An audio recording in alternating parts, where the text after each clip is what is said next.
Merhaba saygılı seyirciler. Kun devamında olup geçken esas vakalar haberler programmasında aydınlatıla. Studiyada men Liviza Sidbilalova çalışan ve bugün biz böyle malumatlar hakkında tarif etemiz. Yalta şehrinde Открытый Крым serlevalı turistik forum olup geçti.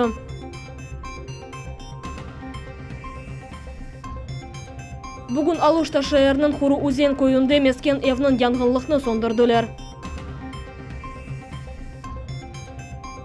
Bugün Devlet Milletler Komitetinde iktisadi hocalık meseleler boyunca toplaşu olup geçti.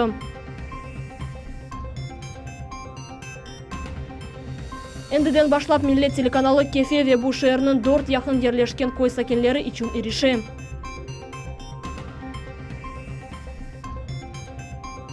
Kırım Tatar Milli Tiyatromuzda mal tapılır, can tapılmaz serlevalı sanalaştırmalın takdimnamesi olup geçti.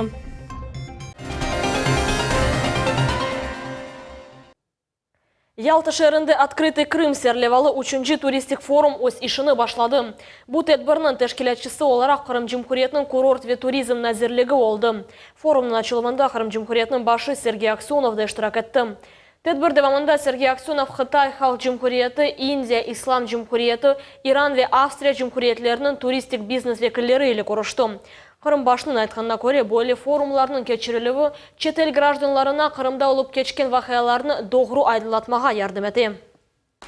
450 turizm sanayinin vekilleri Yalta şehrinin otelinde bulundular. Mında 3. sefer turistik forumu geçirildi. Tedbirde Kırım Cumhuriyeti'nin başı Sergey Aksyonov iştirak etti. Kırım'ın kurort ve turizm naziri Sergey Strelbitskiy forumunu açıp Fahri Musafirini Kırım Kruglый год 2016 serlevalı turistik serginen tanıştırdı. Olar sergi iştirakçıları ile can yürekten karşılandı. Forum çerçevesinde Sergey Aksyonov Avstriya, Indiya, İran ve Xitay vekillerinin konuştu. Turistlerinin telekesizlik temin etilip suallerini müzakere etti ve bu memleketlerin Rusya ile işbirliğinde eminlik bildirdi. Приветствуем желание сегодня иностранных инвесторов работать в Крыму как субъекте Российской Федерации и создадим самые комфортные условия. Мало того, мы договорились о том, что наше представительство в городе Москве, представительство Республики Крым будет держать под контролем персональным все проекты, которые будут здесь озвучены. Соответственно, будем содействовать их продвижению. Kırım Federal Üniversitesi'nde yani ecnebi tillerini öğrenip kafedrası açılacak. Xitay tili de öğrenilecek. Gidzen atından da tahsil almak mümkün olacak. Bu hepsi Xitay, Indiya ve İran ile arasında turistler denişimine yardım eder. Bundan gayrı Kırım Kurort ve Turizm Nazirligi'nin resmi portalı İngiliz ve Kırım Tatar tillerinde alıp barması planlaştırıla. Bu hafta Sergey Strelbitskiy haber etti. Kurort Nazirligi'nin başı kaydetti ki Kırım ve Yarımada'nın turistik sahası Rusya turistik mütehassıslardan gayrı çetel memleketler ortaklarını da meraklandıra. Наша задача состоит в том, чтобы мы присутствовали не только на информационном поле Российской Федерации, но и за рубежом. Кстати, один из драйверов развития туристической отрасли в 2016 году мы выбрали именно представление Крыма на международном рынке. Много было скептиков, многие нам говорили, что мы зря это делаем, что санкции, но вы видите, что мы пошли по правильному пути. Кстати, этот путь нам подсказали на втором форуме, который мы проводили. Мы надеемся, что сегодняшний форум тоже даст очень много материала, который ляжет в основу развития туристической отрасли в 2017 году. Umumi toplaşuvda yüksek mevsimin neticeleri yekünlendi. Sergey Strelbitskiy aytkanına göre bu sene Kırım'ı 4 milyon 722 bin insan ziyaret etti.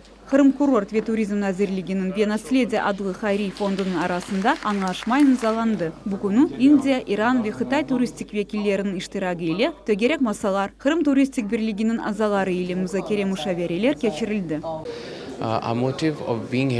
Я буду работать над тем, чтобы в Крым приезжали туристы из Индии. Меня поразила красота вашего края. Вся наша группа увидела, что в Крыму достаточно безопасно. Путешественники из Индии тоже будут рады увидеть Крым. Все мы благодарны за гостеприимство, и после общения с главой вашей республики мы еще больше убедились в том, что крымский туризм на высоком уровне. Нам, конечно, очень понравилось. То есть до этого, конечно, много слухов.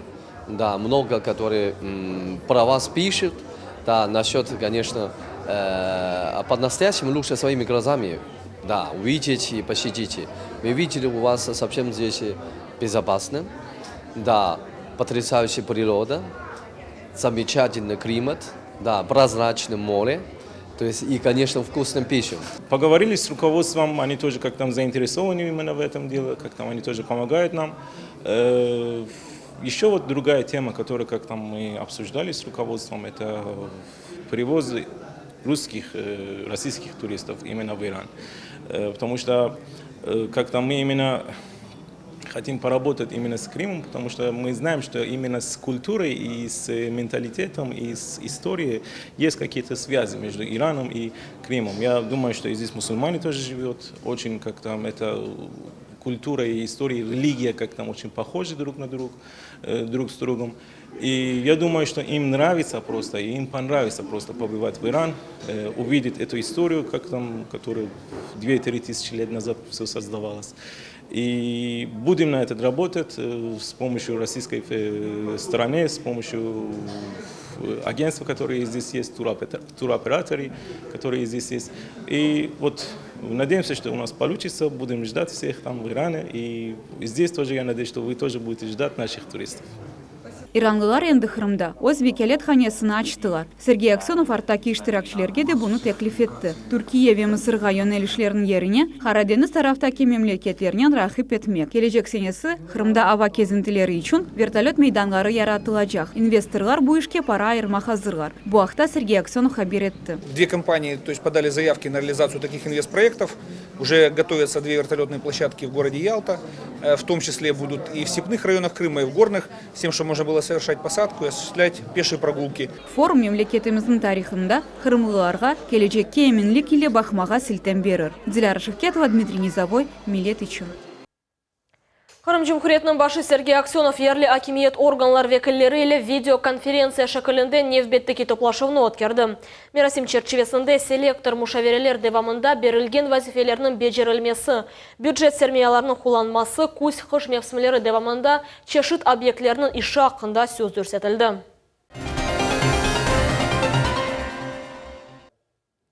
Rusiya Yukarı Mahkemesi Meclisini teşkilat olarak Rusya Federasyasının territoriyasında yasak etmege karar aldı.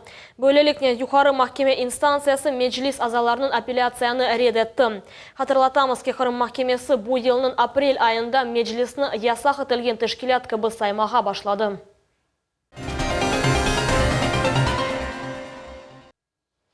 Bugün Aluşta şehrinin yangınlık kurtarıcılar takımı Kuru Uzen yani Solnechnogorskaya koyunda mesken evinin yangınlığını söndürdüler. Yangınlık bir katlı binada yüz verdi. Mında 7 kvartira yerleşeydi. Kaydetmeli ki birinci katta 12 insan yaşaydı. Yangınlık neticesinde 2 insan kazalandı. Kırım Cumhuriyet boyunca Fevkulade Nazirlik Hizmetçiligi baş idare başının yardımcısı Vladimir Ivanov'un sözlerine göre kurtarıcılar yangınlığın keniş darhatılmasına toxtatıp yetiştirdiler. Yangınlık sebebi öğrenildi. Всего пожарно-спасательными подразделениями из горящего дома было вынесено 10 газовых баллонов. Предотвращена угроза взрыва, которая реально существовала. И, соответственно, удалось спасти близлежащие жилые дома. В общей сложности это 3 жилых дома, которые могли загореться в любую секунду. Одно отделение пожарно-спасательной службы работало именно на охлаждение конструкции этих жилых домов. И жилые дома удалось отстоять. Bugün Milletler Arabia sürgün olungan gражданларның işleri boyunca Devlet Komitetinde iktisadi hocalık meseleler boyunca toplaşu bulup geçti. Toplaşımdan muhbirlerimiz tarafından hazırlangan levhamızını seyretmege teklif etemiz. Milletler Ara meseleleri boyunca Devlet Komitetinin reisi Zaur Smirnov kaydetti ki 2014 senenin iyul ayından başlap 2016 senesinin iyun ayına kadar milli meselelerge Cumhuriyetimizin büdjetinden 373,7 milyon ruble işletilgen. Конкретно скажу так, значит, на реализацию мероприятий по межнадсогласию, то есть это имеется в виду прежде всего мероприятия такого массового характера, мы использовали 20,4 миллиона рублей. На развитие средств массовой информации и поддержку печатных изданий на родных языках 296,5 миллиона рублей. И на реализацию мероприятий мер социальной поддержки реабилитированных граждан 26,5 миллионов рублей. Ну, сам Госкомнадс для своей деятельности использовал за этот период 30,3 миллиона рублей соответственно. Bundan da gayrı 2015 senesi Dostluk Evi İsmail Gasprinski'nin adını taşıyan Media Center ve Kırım Tatar Cima telekanalı o'z işini başladılar. Milletler Ara Komitetinin İktisadi bölügünün müdiri Natalya Grigorieva kaydetti ki, komitetinin faaliyeti devamında iktisadi hocalık teşkilatlar endi 5 kere geçirildi. Нас проверяли такие контролирующие органы, как Счетная палата Республики Крым. Был проведен ряд проверок ею. Нас проверяли служба финансового надзора Республики Крым. Ну, также была проверка органов прокуратуры. Заур Смирнов'un aytkanına göre teşkirüv devamında kaydetilgen bazı bir hataları endi tolusuna çözüldü. Мы работаем прозрачно, будем это делать и далее. И вот тот формат, который мы сегодня, скажем, с вами учредили, я думаю, он сохранится, и он обеспечит нам в дальнейшем избегать многих таких неудобств в работе и проводить работу максимально эффективно. Kaydetmek gerek ki teşkirüvler devamında tapılgan meseleler boyunca büdjetteki maliye boştan boş masraf etilmedi. Бүгін Ахмежит шәр шурасының невбеттікі 52-ші сессиясы олып кечті. Егірім ханун лейха бақылып қабул әтілді. Ен мұйым суаллерден Ахмежит низам намесіне ве шәр бюджетіне денішмелер керсетелген ханун лейхалар олды. Ве бұндан да ғары топлашу девамында яны сечілген депутатлар, яны Марлен Ильясов ве Оксана Доброрез сайлауларда ғалебе қазанған үшін мандатлар иле тағдерленділер. Эндіден башлап Милlet телеканалы Кефе ве Бу шәрінің дорт яқын ерлешкен кой сәкенлері үшін иріші. Канал ерлі телерадио шirket ретрансляцияны япам. Епысы тафлиятлар бізім невбетті келевхамызда. Кырым кабель каналы Кефе шерінде өткерілген вақаларны көстере, бұндан да ғайры дегер телеканаллары ретрансляцион шекелде чықышта бұлынан. Кечіндері Кырым кабель каналы Милlet телеканалы ретрансляцияны іштеп чықарды. Енді біздің телеканалымызны шарқта бұлынған сержелеріміз көре білерлер. У нас уже в Феодосии и в других крупных городах, Керчи, в Симферополе, в Белогорске, в Армянске и в Евпатории пошел Милlet, то ваш канал. Берем по интернету. Вот в 3 местах это Щебетовка, Коктебель и Солнечная долина. 30 көйінің умеровлар айлесі телевизор янында топланды. Милли каналымызны сейретелер, улары кее етелер, ана тілінде милли чизгілер ле каналны бақмаға хош келе. Благодаря стараниям и усердию Яковлева Павла Аркадьевича мы сегодня полноценно можем смотреть телеканал Милlet на крымско-татарском языке у себя дома в квартире. Вот со мной находится рядом моя семья, которые с удовольствием сидят, смотрят развлекательные передачи, художественные фильмы и прочие телепрограммы по телеканалу Милlet. Вы мне скажите, что может быть лучше и ближе общения на родном языке? Я считаю, что ничего. Это самое сокровенное общение на родном языке.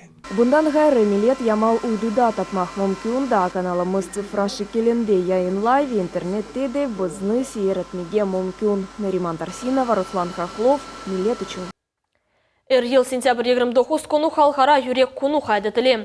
Тамам бұл күні Русия милли сағлам юрек автының бірінші күні сайыла. Шу автаны кардиолог әкімлері, тибби тешкилят ве фондларының хадимлері ве юрек дамарлық системасының хасталықларына лайхайт олмаған инсанлар қайдеті. Тасятлыжа мұхберіміздің Алев Хасында. Халқара юрек күні Қырымда да қайдетілді. Әр елі бұл күн чірчевесінде кечерілген тәдбірлер базы бір юрек сағылығы мүйзуларына бағышлана. Юрек дамырлық системасының хасталықлары инсанларының әлі қалмасыны мұйым себепчелерден бірі. Әр елі дүнияда более хасталықлардан 17 миллионға қадар инсан оле. Причина смертности от сердечных заболеваний они находятся на первом месте. Это и в Крыму, это на материковой части России. Если мы говорим о том, какова динамика, динамика положительная, потому что за полгода у нас смертность от сердечных заболеваний она уменьшилась, по-моему, на 11 или на 13%. Вот. Это произошло благодаря тому, что в достаточном количестве есть медикаментозные препараты, развиваются высокотехнологичные виды медицинской помощи больным сердечно-сосудистым профилем. Это благодаря тому, что многих пациентов, тех, которых мы не можем вылечить здесь, мы отправляем на материк для оказания помощи в ведущих федеральных центрах. Yürek damarlarının hastalık ve insult peyda oluvu tehlikelerinden faktorları arasında kan basımının ve kanda olğan холестерин ve glukoza seviyelerinin kötürülüğü, tütün içu, sebze ve meyvelerinin az istimalı, artkaç olğan ağırlık ve tembelliktir. Sağlam hayatına geçirip tütün içülüğü ve aşışığının nezaret edip, infarkt ve insult sebeplerden olğan ölümlerinin 80%'ına evvelden yol vermemek mümkün. Именно сердечно-сосудистые заболевания являются тем видом заболеваний, которые достаточно легко, ну не то что совсем избежать, потому что старение еще никто не отменял, вот, не преодолено, но по крайней мере отсрочить как можно на более поздние сроки возникновения этих заболеваний именно изменением своего образа жизни, то есть изменением режима дня, режима питания, отношения к физической культуре, к тому, как проводить свое свободное время, как питаться, как переносить стрессы. И если изменить образ жизни, то достаточно того, что может измениться. Tedbirinin maksadı ise vatandaşlar arasında damar hastalıklar, yüreğinin işemi hastalığının kurçalayıcı bakım, emdimi insültler hakkında haber olğanı seviyesinin kötürülüğü. Sultaniye Mecid, İbrahim Ganiyev, Millet için. Қырым татар музыка ве драма театры мал тапылыр, жан тапылмас серлевалы саналаштырманын тақдимнамесі олып кечті. Комедия девамында сержелер эм күлділер, әмді әжанландылар. Саналаштырма кешатыны біздің мұхберлеріміз біле. Яз татылден соң Қырым татар театросы сержелері үшін оз қапысыны açты. Мал тапылыр, жан тапылмас серлевалы комедия sevgi mevzusuna bağışlana. Omur көстергені кебі мұйым жандан sevmek. Малға ве барлыққа көз ташламамақ дегел. Ве әр şeyini ақиқи sevgi енер. Буға ен артистлер санада daha бір кере таздықладылар. Bizler bazıda yanlış göre bilemiz. Kulaklarımız ise yalan kaynanabilir. Lakin evladım böyle kalp hiçbir vakit aldatmasın. O her şeyini Әрбір рольны жандан кечіріп, образны дуймақ керек, дей артистлер. Олар әрбір спектакльде Қырым татар тіліні, медениетін ве урф-әдетлерін сақлап, нумайыш етіп келмектелер. Менімше herkes beğendi bu spektaklini. Muzikasını da, artistlerin oynaganlarını da, bunun dekorasiyalarını da Allah'a şükür. Öyle bir mürekkep dekorasiyalarını her vakit gerek edi değiştirmege. Bir kere yanlışmadılar Allah'a şükür seyirci. Kulgenleri işte. Buna ispat. Çok sağ olun, hürmetli seyirciler, gelgeniz için. Biz sizni bekleyik, biz siz için çalışamız. Daha geliniz bizim spektaklerimizge. Sağ olunuz. Әр вақыт олғаны кебі театронun салоны толы еді. Отырмаға біле ер қалмады. Артистлерінің ұсталығы мұсафірлерін айретте қалдырды. Әр вақыт келіп, bizler de rahatlanamız bu teatrga kelip. Bek gururlanam, что bizim milletimiz böyle etip zallarını toldırıp oturganına. Maşallah bizim Kırım Tatar artistlerine bek büyükten büyük teşekkürler aytamız. Biz onlarını her vakit televideniyada bütün rollerini becergenini bakıp pek kuanamız. Maşallah halkımız östü, tiyatrımız östü. Seyirciler memnunlar, artistler бақытлылар. İstegenlerinin епысы октябрның 4 күні мал тапылыр, жан тапылмас спектаклене теші бұйыра білер. Мавиле Eyüp Amidayametova, Enver Rumshevich, Millet үшін. Қырымның пайтақтында ең белі хип-хоп ержесі Тимати ве Мод артистлерінің чоқ бекленілген концерті олып кечті. Сержілер үшін чоқ ерлар ижра етілді. Олардың арасында әркезге белі Лада Седан адлы турку да яңғырады. Чоқ саат девамында тешриф бұйырған мұсафірлер Тимати ве Модның чықышыны бекледілер. Русияның севімлі хип-хоп ве рэп құраллары ади шекілді яне автобустан келділер. Изатларыны бермейіп демханеге ел тұттылар. Лейбл Black Star музыкаль продюсері Павел Мурашов ойсты суратларнен бізіле пайлашты. Новиночки привезли, безусловно. Будет трек с Мотом сегодня, так что ожидайте. Скажите, пожалуйста, вы бы хотели исполнить какими-нибудь исполнителями из крымско-татарской, здешней молодежи? Я, честно, не знаком с творчеством вашим, поэтому, в любом случае, мы бы хотели, да. Обязательно. Пока-пока. Екі сааттан соң чоқ бекленілген концерт ниайет башланды. Rusya hip-hop'ya Arabistan'ın popüler artisti Timati ve rap ержisi Mod Kırım'da. Lokomotiv stadionu insanlarla dolu.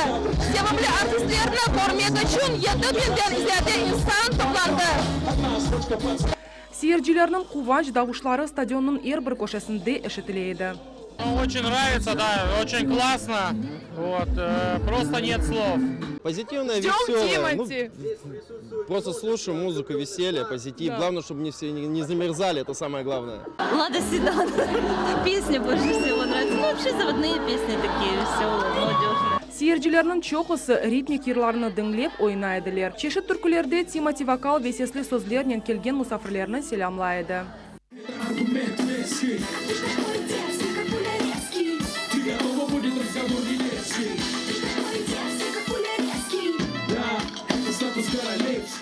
Концерт Лада Седан машнаслы ярыш этілі берілмесінен екуледі. Ве элбетте севімлі артист «Ты что такая дерзкая» ве Лада Седан адлы композицияларыны бағышлады.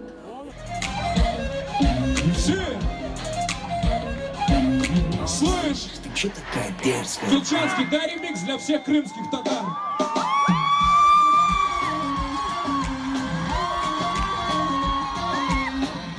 Сабрия Халиляева, Эдем Исмаилов, Миллет Ичон. Бақчысарай районында Хан Эли қасабасында футбол бойынша Қырым Жүмкурет ачық чемпионаты олып кечті.